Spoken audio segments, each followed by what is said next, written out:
পৃথিবীতে মানুষ আসলে যে কত বহুরূপী বিচিত্র, এই পৃথিবীর বিচিত্র তার রূপ, আর বিচিত্র বহুরূপী সব মানুষ। প্রকৃতি এবং মানুষ বিচিত্র, এই প্রকৃতি বৈচিত্র্যময়, এই প্রকৃতি বিচিত্র তার রূপ, আর এই বহুরূপী বিচিত্র মানুষ এই দুইয়ে মিলে একাকার হয়ে গেছে এই পৃথিবীতে। আসলে পৃথিবীর সব কিছু বোঝা গেলেও মানুষ কখন যে কোন রূপ ধারণ করে আর কখন যে কোন রূপে সে অধিষ্ঠিত হয়, এটা বোঝার ক্ষমতা কোনো মানুষের নাই, একমাত্র উপরওয়ালাই, সৃষ্টিকর্তাই সেটা জানেন। আসলে মানুষকে কত রূপে তিনি সৃষ্টি করেছেন। মানুষ পৃথিবীর সমস্ত সব কিছুকে আপনি নিয়ন্ত্রণ করতে পারবেন, আপনার বশে আনতে পারবেন, কিন্তু কোনো মানুষকে আপনি কখনো আপনার বশে আনতে পারবেন না, নিয়ন্ত্রণে আনতে পারবেন না। পৃথিবীর সব কিছুর মধ্যেই তার বিবেক, জ্ঞান, বোধ, মনুষ্যত্ব দিয়ে দিছে, আর মানুষের মধ্যেও সেই বিবেক, জ্ঞান, বোধ, মনুষ্যত্ব দিয়ে দিছে। কিন্তু পৃথিবীর সব কিছু আপনি দেখেন, সাপ এত বিষাক্ত, এত ভয়ঙ্কর, অথচ সেই সাপও মানুষ পোষ মানিয়েছে তার কথা শুনে। সিংহ, সেও মানুষের কথা শুনতেছে, একসঙ্গে ঘুমাইতেছে, খাইতেছে, বেড়াইতেছে, কত গলাগলি জোরে ধীরে জোরাজুরি করতেছে। বাঘ, সিংহ, হাতি, এই কুমির এত ভয়ঙ্কর জলজ প্রাণী, অর্থাৎ পৃথিবীর সব কিছুকেই মানুষ বশে আনতে পারতেছে, কিন্তু বশে আনে এবং তার নিয়ন্ত্রণে আনে, তার কথা মতোই চলে এবং সে তার উপকারের কথা মনে রাখে। জীবজন্তু, পশু পাখি সব কিছুই তার উপকার যে করে, সে তার সেই উপকারের কথা মনে রাখার চেষ্টা করে। তার দেখুন তো বাস্তব উদাহরণ, এই যে কুকুর পোষে মানুষ, সে সর্বদা কিন্তু তার মনিবরে প্রোটেক্ট করার চেষ্টা করে, যেগুলো অরিজিনাল প্রকৃত পোষা কুকুর। আপনি রাস্তার একটা কুকুরকেও দেখেন, আপনি ডাক দেবেন, ডাক দেওয়ার সঙ্গে সঙ্গে আপনার কাছে আসবে, ওর গায়ে হাত বুলাই দিবেন, ওর কিছু খাবার দেবেন, দেখবেন ও আপনাকে দেখলে আপনার কাছে আসবে, মনে করবে যে আমার কিছু খাবার দেবে, ডাক দিলে আপনার কাছে চলে আসবে। তাহলে ও বোঝে। অথচ মানব জাতি, যাদেরকে পৃথিবীর সৃষ্টিকর্তা সৃষ্টির শ্রেষ্ঠ জীব হিসেবে দুনিয়ায় পাঠাইছে, যার মধ্যে দিয়েছে বিবেক, জ্ঞান, মনুষ্যত্ব, পৃথিবীর শ্রেষ্ঠ প্রাণী, আশরাফুল মাখলুকাত হিসেবে পরিগণিত করেছেন, অথচ সেই মানুষ কখন কোন রূপ ধারণ করতেছে, বিচিত্র রূপ, বহুরূপ, কোন সময় কি করবে সে নিজেই সেটা বুঝতে পারে না। সে শুধু দেখে যে বাতাস কখন কোন দিক থেকে আসতেছে আর বৃষ্টি কখন কোন দিক থেকে আসে, ছাতা সেই দিকে ধরতে হবে। এই সুযোগ সন্ধানী বহুরূপী মানুষ এরাই হচ্ছে পৃথিবীর মধ্যে সবচাইতে ভয়ঙ্কর, আর এই পৃথিবীর বিনাশ হবে এদের জন্য।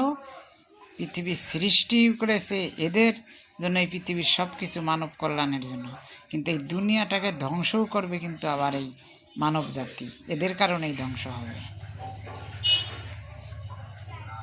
কখন সে নিজে তার সামান্য স্বার্থের জন্য আর একজনের উপরে আঘাত করবে, অভিশাপ হয়ে আসবে, এটা সে নিজেও কল্পনা করতে পারে না, আর যাদের করে তারা তো কল্পনাও করতে পারে না। মানুষ আসলে ভাবাই আসলে নিজের কাছে মাঝে মাঝে নিজেকে এমন মনে হয় যে কি বলবো, আমি ভাষা খুঁজে পাইতেছি না কোন ভাষায় প্রকাশ করবো। এই জন্য বলি, কারো কখনো পেটে লাথি দেওয়া ঠিক না, আর কারো অনিষ্ট করা কখনো উচিত না। তার কারণ হয়তো আমি এখন একজনের ক্ষতি করে কি 10 জনের ক্ষতি করে কিছু সময় ভালো থাকবো, কিন্তু এই ভালো থাকা ভালো নয়।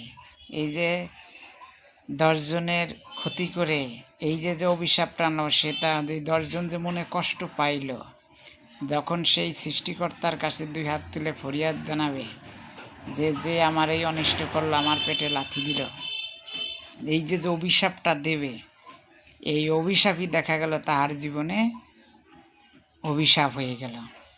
এই জন্যে এমন কোনো কাজ কখনো করব না। আমি যেটা মনে করি যে উপকার আমি করতে না পারি, সমস্যা নাই, করব না, তাতে কিছু হবে না, মহাভারত অশুদ্ধ হবে না। আমি উপকার করতে পারি না, আমার সামর্থ্য নাই, করতে পারতেছি না, আমি করব না। কিন্তু কারো ক্ষতি কখনো করার চেষ্টা করব না। উপকার করতে পারি না, শেষ। তাইতে আমাকে একজন ভালো বললো কি খারাপ বললো, তাতে আমার কিচ্ছু যায় আসে না। আমার সামর্থ্য নাই উপকারের, আমি পারি না। কিন্তু আমার উপকার করার ক্ষমতা আছে, কিন্তু আমি সেইটা না করে আমি অনিষ্ট করলাম আর একজনের। কিন্তু এই অনিষ্ট করে নিজের কি হলো, হয়তো কিছু সময় আমি ভালো থাকলাম, কি আমার কোনো স্বার্থ সিদ্ধি হাসিল হলো, তাতে কি আমি চিরসুখী হয়ে গেলাম, গোটা বিশ্ব জয় করে নিলাম? না, কিছুই না। ক্ষুদ্র বিন্দু মাত্র কিছু সময়ের জন্য হয়তো ভালো রইলাম, কিন্তু এই যে যে যাদের মনে কষ্ট দিলাম, কষ্ট পাইল, এই মানুষগুলো যে সর্বদা প্রতিটা নিঃশ্বাসে যেই যে অভিশাপ দেবে, ওই অভিশাপই একদিন তার জীবনে ধ্বংস বয়ে আনবে। আর তখন সে নিজেকে পস্তাইতে হবে, নিজেকে আর বড় অপরাধী মনে হবে। এই জন্যই বলি, কারো উপকার করতে না পারলেও কখনো কারো ক্ষতি করার কেউ চেষ্টা করব না। আমরা সর্বদা সবাই যদি পারি কারো উপকার করব, যদি আমার শক্তি সামর্থ্য থাকে তাহলে উপকার করব, কিন্তু কারো অনিষ্ট করব না, কারো হক কখনো মারব না। আর যদি নাই পারি তাহলে আমি তখন সেটা বলবো যে আমার দ্বারা সম্ভব হচ্ছে না, আমি এটা পারবো না, সেই চাম আলাদা। কিন্তু অন্যের অনিষ্ট কখনো করা উচিত না, একজনের হক কখনো মারা উচিত না। যার যেটা প্রাপ্তি তাকে সর্বদা সেটা দেওয়ার চেষ্টা করা উচিত। এই জন্যই আমি একজনের কাছে তখনই যাব যা সামর্থ্যবান ব্যক্তির কাছে। আমি যখন কোনো বিপদে পড়ব তখন আমি কোনো সামর্থ্যবান ব্যক্তির কাছেই যাব সাহায্য চাওয়ার জন্য। কিন্তু তার ক্ষমতা আছে সাহায্য করার মতো, কিন্তু সে আমার সে সাহায্য না করে যদি আমার আরও অনিষ্ট করলো, তাহলে আমার তার কাছে গিয়ে লাভ কি? তাহলে সেই সামর্থ্যের কোনো মূল্য আছে? সামর্থ্যের পরিচয় তখনই হয় যখন সেটা সে মানব কল্যাণে ব্যবহার করে। আর আমার শক্তি সামর্থ্য আছে একজনকে উপকার করার, কিন্তু সেটা আমি না করে আমি কি করি, অন্যজনের সেটা আমি অপকল্যাণে প্রয়োগ করলাম, অকল্যাণে। তাহলে আমার এই সামর্থ্যের কি হলো, এই শক্তির? দুর্বল তো সর্বদাই সবলের কাছে যায় সাহায্যের জন্য, কিন্তু সেই সবল যদি দুর্বলের উপরে আরও বেশি স্টিম রোলার চালায়, তাহলে তখন তারা কোথায় যাবে? এই জন্য আমি মনে করি যে সবল তখনই সার্থক যখন সে তার শক্তির সামর্থ্যের সঠিক কাজে ব্যবহার করে এবং জনকল্যাণে প্রয়োগ করে, তাহলে তার শক্তি তাতে বৃদ্ধি পায়, কমে না। এই জন্যেই সবার প্রতি শেষ পর্যন্ত এটাই প্রত্যাশা, সবাই ভালো থাকবেন, সুস্থ থাকবেন। আশা করি আমার জন্য দোয়া করবেন, আমি যেন ভালো থাকি, সুস্থ থাকি। আর যে ডিপ্রেশনে আছি এখন, আমি যেন এই ডিপ্রেশন থেকে আমি মুক্তি পাই, যেন আমার ভবিষ্যৎ জীবন সামনে যেন আমি আরও ভালোর দিকে এগিয়ে যেতে পারি, এই প্রত্যাশা আমার জন্য সবাই দোয়া করবেন। তার কারণ বিপদ যখন আসে ভাই, তখন সব চতুর্দিক থেকে আসে, আর যখন সুখ দেখবেন যে সব দিক থেকে আসতেছে। এখন আমাদের জীবন মনে করেন যে সেই দুঃখের মহাসমুদ্রের মধ্যে, চতুর্দিকে এখন আমরা যদি স্বর্ণ মনে করে হাত দেই সেটা ছাই হয়ে যায়, তো এমন হয়েছে আমাদের। এই জন্যই সবাই দোয়া করবেন যেন এই মহা দুঃসময়ের হাত থেকে যেন আমরা পরিত্রাণ পাই, মুক্তি পাই, এটাই সৃষ্টিকর্তার কাছে প্রার্থনা। সবাই সুস্থ থাকবেন, ভালো থাকবেন, আর আমার জন্য দোয়া করবেন, আশীর্বাদ করবেন। সবার প্রতি রইল ভালোবাসা এবং আন্তরিক শুভেচ্ছা এবং অভিনন্দন।